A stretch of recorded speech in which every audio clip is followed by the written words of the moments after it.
જો વિદ્યાર્થી મિત્રો, હવે પછી આપણો પ્રશ્ન આવે છે સંઘ અને રાજ્યો વચ્ચે સંઘ અને રાજ્યો વચ્ચે કાર્યો અને સત્તાની સ્પષ્ટ વહેંચણી કરો. બરાબર. હવે સંઘ અને રાજ્ય વચ્ચે જે આપણે કહીએ છીએ કે સત્તાની સ્પષ્ટ વહેંચણી કેવી રીતે થઈ છે, બરાબર, તો આપણે તેના વિશે હવે ચર્ચા કરીશું. જેમાં આપણને જો એક બાબત જે એમાં મહત્ત્વની છે કે સંઘ અને રાજ્ય વચ્ચે જે સત્તાની સ્પષ્ટ વહેંચણી થઈ છે તે કેવી બાબતોમાં અને કેવી રીતે થઈ છે, બરાબર. તેમાં જો આપણને કહે છે કે બંધારણમાં સંઘ સરકાર અને રાજ્ય સરકાર વચ્ચે સત્તાની સ્પષ્ટ વહેંચણી કરવામાં આવી છે, બરાબર, કે સંઘ સરકાર અને રાજ્ય સરકાર વચ્ચે સત્તાની સ્પષ્ટ વહેંચણી કરવામાં આવી છે. જેમાં આપણને કહે છે કે બંને સરકારોના કાર્યો અને સત્તાનું સંઘ યાદી, રાજ્ય યાદી અને સંયુક્ત યાદી, આ ત્રણ બાબતો મેં તમને આગળના લેક્ચરમાં, બરાબર, મેં તમને વાત કરી હતી કે જેની અંદર આપણે ત્રણ બાબતોનો એમાં સમાવેશ થશે. કેન્દ્ર યાદી એટલે કે સંઘ યાદી, રાજ્ય યાદી અને સંયુક્ત યાદી. આ જે ત્રણ યાદી છે તેનો સમાવેશ કરવામાં આવ્યો છે, બરાબર. જેમાં આપણને જો પહેલી જે બાબત છે તે આપણને કહે છે સંઘ યાદી. કઈ આવશે? સંઘ યાદી. મિત્રો આ ખાસ ધ્યાનમાં રાખજો, કારણ કે ત્રણે ત્રણ જે યાદી છે એ યાદી આપણને પરીક્ષામાં પૂછાઈ શકે. એમાં કેટલા વિષયોનો સમાવેશ થાય છે અને એમાંના મોટા ભાગના કયા વિષયો છે એની આપણે ખાસ માહિતી મેળવવી પડશે. જો એમાં આપણને કહે છે કે સંઘ યાદીમાં કે રાષ્ટ્રીય કક્ષાના, કયા કક્ષાના? રાષ્ટ્રીય કક્ષાના સંરક્ષણ, પહેલી જ બાબત કે છે રાષ્ટ્રીય કક્ષાના કયા સંરક્ષણ. વિદેશી બાબતો એટલે કે આપણા દેશમાંથી બીજા દેશની અંદર જેમ કે આયાત નિકાસ કરવામાં આવતું હોય તે, બરાબર, અથવા તો એક દેશના બીજા દેશ સાથેના જે આંતરરાષ્ટ્રીય સંબંધો છે તે, એ બધી બાબતો આપણી વિદેશી બાબતો, આપણી અણુશક્તિ, નાણું અને બેન્કિંગ, તાર અને ટપાલ, રેલવે, વીમો જેવા 97 વિષયોનો સમાવેશ જે કહેવાય તે સંઘ યાદી એટલે કે કેન્દ્ર યાદીમાં કરવામાં આવે છે. મિત્રો આ ખાસ ધ્યાનમાં રાખવાની બાબત છે કે સંઘ યાદીમાં આપણે કયા વિષયો? તો રાષ્ટ્રીય કક્ષાના સંરક્ષણ, વિદેશી બાબતો, અણુશક્તિ, નાણું અને બેન્કિંગ, તાર અને ટપાલ, રેલવે અને વીમો જેવા કુલ 97 જેટલા વિષયોનો સમાવેશ કેન્દ્ર યાદીમાં કરવામાં આવ્યો છે. બીજું, હવે આપણને કહે છે કે રાજ્ય યાદીમાં કોનો સમાવેશ કરવામાં આવ્યો છે? તો જો મિત્રો આપણે જે રાજ્ય યાદી કહીએ છીએ તો રાજ્ય યાદીની અંદર કાયદો અને વ્યવસ્થા, સ્થાનિક સ્વરાજની સંસ્થાઓ જે આપણી ગ્રામ પંચાયત છે, બરાબર, આપણે ગ્રામ પંચાયત કહીએ છીએ, તાલુકા પંચાયત, જિલ્લા પંચાયત જે બધું કહેવાય તે આપણી જે સ્થાનિક સ્વરાજની અલગ સંસ્થાઓ છે તે સંસ્થાઓ. તે ઉપરાંત કૃષિ આપણને કહ્યું છે. કૃષિ એટલે આપણી જે ખેતી સાથે સંકળાયેલ જે તે બાબતો છે, જેમાં આપણા કહેવાય કે રાષ્ટ્રીય કક્ષાએ ભારતનો હિસ્સો જે છે, બરાબર, એ 62% આસપાસનો છે. જેમાં આપણે ખાસ બાબત ધ્યાનમાં રાખવાની છે કે કૃષિની સાથે સિંચાઈ આવે છે. તો સિંચાઈ માટે પણ આપણે બે બાબતો ધ્યાનમાં રાખવાની. કઈ? તો જેમાં આપણને કહે છે પેલી ટપક સિંચાઈ પદ્ધતિ છે, ફુવારા પદ્ધતિ છે, બરાબર, કે જેની અંદર કૃષિ ક્ષેત્રે અલગ પ્રકારે ટેકનિકલ સુધારાઓ આવતા ગયા, તેમ કૃષિ ક્ષેત્રે હરિયાળી ક્રાંતિ પણ થતી ગઈ. એના પછી શિક્ષણ જે અત્યારે આપણે કહીએ છીએ તે, બરાબર, શિક્ષણ પછી કહે છે આરોગ્ય, બરાબર, રાજ્યનો જે આંતરિક વેપાર કહેવાય છે તે. આપણે નથી કહેતા એક રાજ્યનો બીજા રાજ્ય સાથેનો જે વેપાર છે તે, આપણે એક રાજ્યનો બીજા રાજ્ય સાથેનો જે આંતરિક વેપાર કહેવાય કે જે આયાત નિકાસના સંદર્ભમાં પણ હોય. દાખલા તરીકે આપણે જોવું હોય તો એમ કહી શકીએ કે ગુજરાતની અંદર કે મગફળીનું સૌથી વધુ વાવેતર થતું હોય સમગ્ર ભારતમાં, તો આપણે મગફળીની જે આંતરિક રાજ્યોમાં જે નિકાસ કરીએ, એટલે કે આપણે ગુજરાતમાંથી સપોઝ મહારાષ્ટ્રમાં કે રાજસ્થાનમાં કે મધ્યપ્રદેશમાં કે બીજા કોઈ પણ રાજ્યમાં જ્યારે આપણે એની નિકાસ કરીએ છીએ તો એ જે વેપાર થયો કહેવાય તે કયો કહેવાય? આંતરરાજ્ય વેપાર.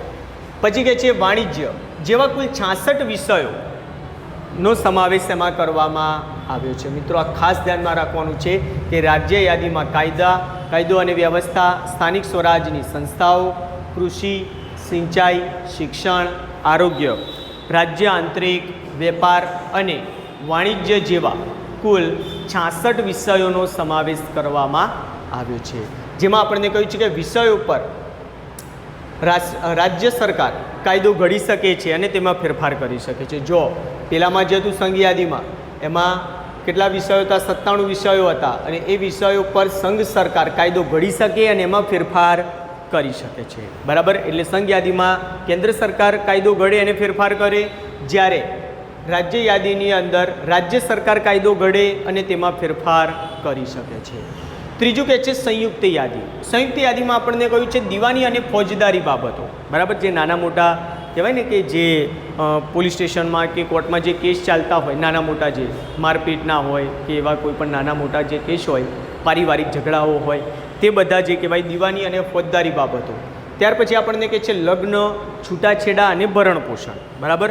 આ જે 3 બાબતો આપણને કહી છે, લગ્ન, છૂટાછેડા અને ભરણપોષણ, એ પણ મહત્ત્વની બાબત કે જેની અંદર કોઈ પણ વ્યક્તિના લગ્ન થાય, છૂટાછેડા લેવાના હોય તો છૂટાછેડા લીધા પછી એને ભરણપોષણ જે તે સ્ત્રી છે, બરાબર, એ મહિલાને આપવું પડે તે. પછી આપણને કહે છે શિક્ષણ, આર્થિક આયોજન, વેપારી સંઘો જેવા 47 વિષયોનો સમાવેશ કરવામાં આવ્યો છે. કયા કયા વિષયો? દીવાની અને ફોજદારી બાબતો, લગ્ન, છૂટાછેડા અને ભરણપોષણ, શિક્ષણ, આર્થિક આયોજન, વેપારી સંઘો જેવા 47 વિષયોનો સમાવેશ આ વિષયોમાં એટલે કે આ વિષયોમાં કરવામાં આવ્યો છે. અને આ વિષયો પર સંઘ સરકાર અને રાજ્ય સરકાર બંને કાયદા ઘડી શકે છે. મિત્રો, આ સંયુક્ત યાદી માટે ખાસ ધ્યાનમાં રાખવાનું કે જેની અંદર સંઘ સરકાર એટલે કે આપણી કેન્દ્ર સરકાર અને રાજ્ય સરકાર એ બંને કાયદો ઘડી શકે છે. આમ છતાં કોઈ વિષય પર કેન્દ્ર સરકાર અને રાજ્ય સરકાર બંને કાયદો ઘડે, જો કોઈ એવી પરિસ્થિતિ થાય કે જેની અંદર કદાચ કેન્દ્ર સરકાર પણ કાયદો ઘડે અને રાજ્ય સરકાર પણ અલગ અલગ કાયદા ઘડે, તો તેમાં કોનો કાયદો ચડિયાતો ગણવામાં આવશે? તો સંઘ સરકારનો જે કાયદો છે તે ચડિયાતો ગણવામાં આવે, જેના કારણે સંઘ સરકારનો કાયદો જ અમલમાં રહેશે. પછી આપણને કહે છે કે જે વિષયો પર કાયદો ઘડવાની સત્તાની વહેંચણી ન કરવામાં આવી હોય, બરાબર, કે જે વિષયો પર કાયદો ઘડવાની સત્તાની વહેંચણી ન કરવામાં આવી હોય તેનો સમાવેશ આપણે શેષ સત્તામાં કરવામાં આવે છે. શેમાં કરવામાં આવે? શેષ સત્તામાં. અને જે વિષયો પર કાયદો ઘડવાની સત્તા માત્ર કોને હોય છે? કેન્દ્ર સરકારને જ આપવામાં આવી છે. એટલે કે શેષ સત્તા જે છે એ બાકીની જે વધેલી કે જે સત્તા ઉપર ન તો કેન્દ્ર સરકાર કે ન તો રાજ્ય સરકાર કે જે એની વહેંચણી નથી થઈ ટૂંકમાં, બરાબર, તેનો સમાવેશ આપણે શેષ સત્તામાં કર્યો. અને એ વિષયો પર કાયદો ઘડવાની સત્તા માત્ર કોને આપવામાં આવી છે? કેન્દ્ર સરકારને જ આપવામાં આવી છે.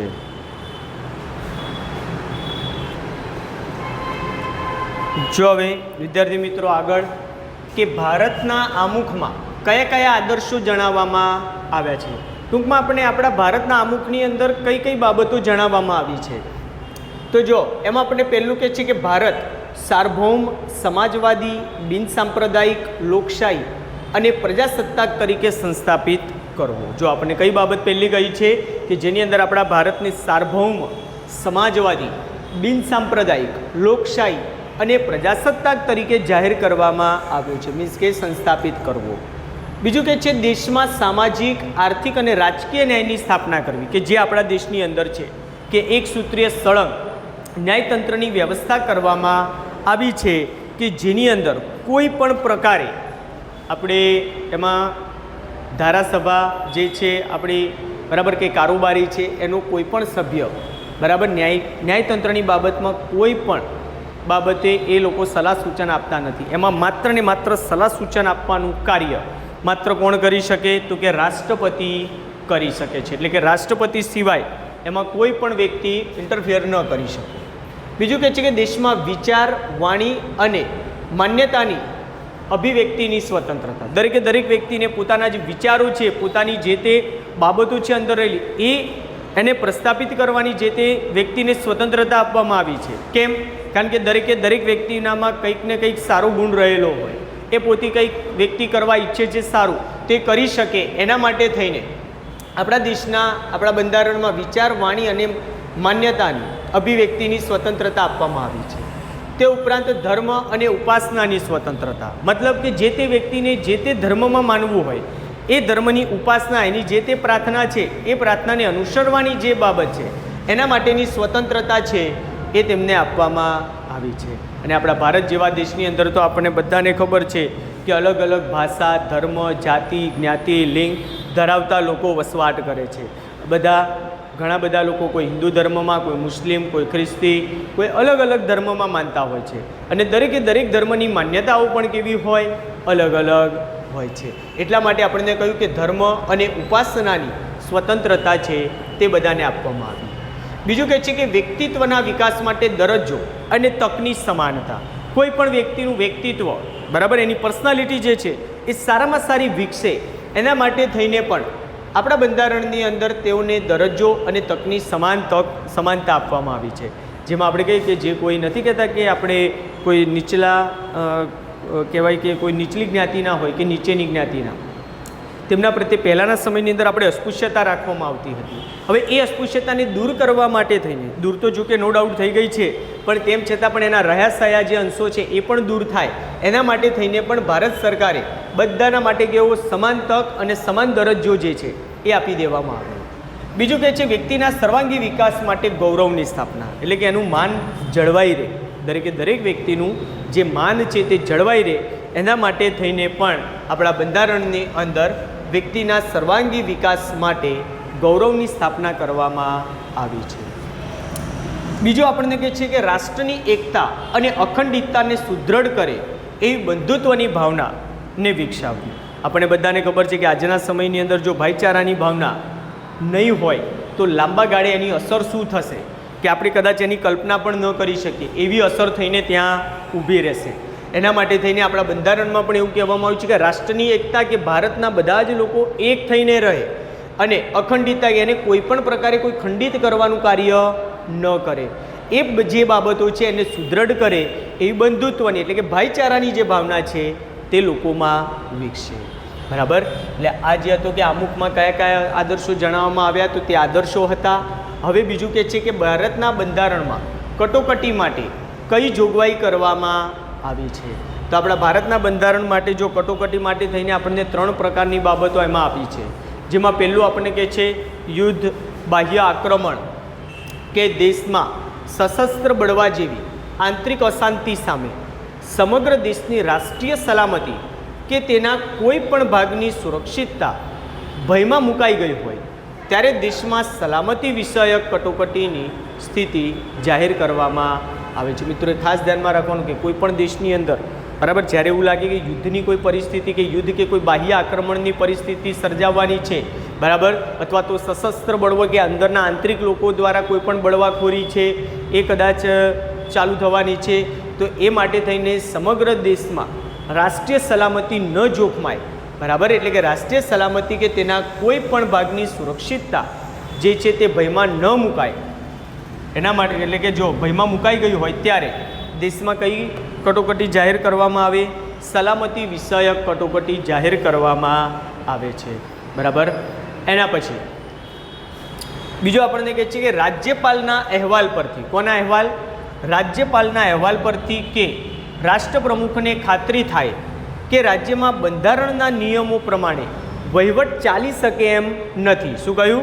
કે રાજ્યપાલનો અહેવાલ આવે રાષ્ટ્રપતિ પાસે અને રાષ્ટ્રપ્રમુખને ખાતરી થાય કે રાજ્યમાં બંધારણના નિયમો પ્રમાણે વહીવટ ચાલી શકે એમ નથી, ત્યારે કેન્દ્ર સરકાર બંધારણીય કટોકટીની સ્થિતિ જાહેર કરી શકે. મિત્રો આ તમને બધાને ધ્યાનમાં રાખવાનું છે કે સલામતી વિશે કટોકટી ક્યારે જાહેર કરી શકાય અથવા બંધારણીય કટોકટી ક્યારે જાહેર કરી શકાય. તો આ બધી બાબતો ધ્યાનમાં રાખજો કે બંધારણીય કટોકટી ક્યારે જાહેર કરી શકે કે જ્યારે રાજ્યપાલના અહેવાલ પ્રમાણે રાષ્ટ્રપ્રમુખને ખાતરી થાય કે રાજ્યમાં બંધારણના નિયમો પ્રમાણે વહીવટ ચાલી શકે તેમ નથી, ત્યારે કેન્દ્ર સરકાર બંધારણીય કટોકટીની સ્થિતિ જાહેર કરી શકે છે. તે રાજ્યમાં રાષ્ટ્રપ્રમુખનું શાસન લાગુ કરવામાં આવે છે અને જે તે રાજ્યમાં જ્યારે રાષ્ટ્રપ્રમુખનું શાસન લાગુ કરવામાં આવે રાજ્યમાં કહું છું, ત્યારે એનો જે વહીવટ છે તે રાજ્યપાલ કરે છે. પછી એનો વહીવટ કોણ કરશે? રાજ્યપાલ. એટલે ખાસ ધ્યાનમાં રાખવાનું કારણ કે ત્યાં રાષ્ટ્રપ્રમુખનું શાસન લાગુ કરવામાં આવ્યું. એટલે રાષ્ટ્રપ્રમુખનું જે શાસન છે તે કોને હસ્તક આપણે ધ્યાનમાં રાખીશું કે તે રાજ્યપાલ પછી તેનો વહીવટ કરશે. એટલે જો આપણે એવો પ્રશ્ન પૂછે કે સલામતી વિષયક કટોકટી ક્યારે જાહેર કરવામાં આવે તો કે યુદ્ધ, બાહ્ય આક્રમણ કે સશસ્ત્ર બળવા જેવી આંતરિક અશાંતિ સામે સમગ્ર દેશની રાષ્ટ્રીય સલામતી કે તેના કોઈપણ ભાગની સુરક્ષિતતા ભયમાં એટલે કે જોખમમાં મુકાઈ ગયું હોય ત્યારે દેશમાં સલામતી વિષયક કટોકટીની સ્થિતિ જાહેર કરવામાં આવે છે. બીજું આપણને કહે છે કે રાજ્યમાં બંધારણીય કટોકટીની સ્થિતિ ક્યારે જાહેર કરવામાં આવે કે રાજ્યપાલના અહેવાલ પરથી કે રાષ્ટ્રપ્રમુખને ખાતરી થાય કે રાજ્યમાં બંધારણના નિયમો વ્યવસ્થિત પ્રમાણે એટલે કે નિયમો પ્રમાણે વહીવટ ચાલી શકે તેમ નથી ત્યારે કેન્દ્ર સરકાર બંધારણીય કટોકટીની સ્થિતિ જાહેર કરી શકે છે. તે રાજ્યમાં રાષ્ટ્રપ્રમુખનું શાસન લાગુ કરવામાં આવે છે.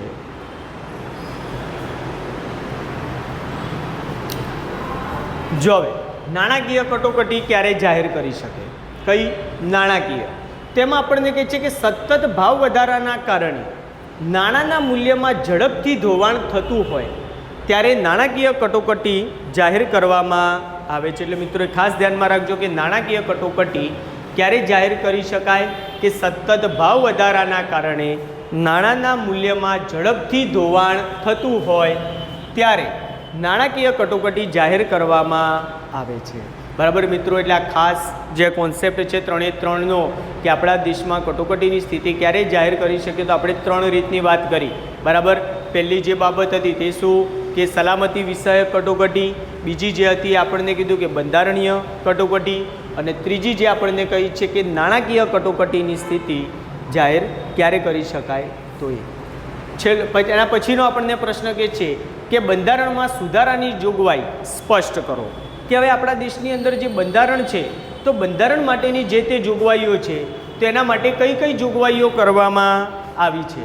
તો જો આપણને કહે છે સંસદમાં હાજર રહેલા સભ્યોની અડધા કરતાં વધારે, સંસદમાં હાજર રહેલા જે સભ્યો છે તેમાં પણ અડધા કરતાં વધારે તેમજ મતદાનમાં ભાગ લેતા સભ્યોની સાદી બહુમતીથી બંધારણમાં આપણે શું કરી શકીએ?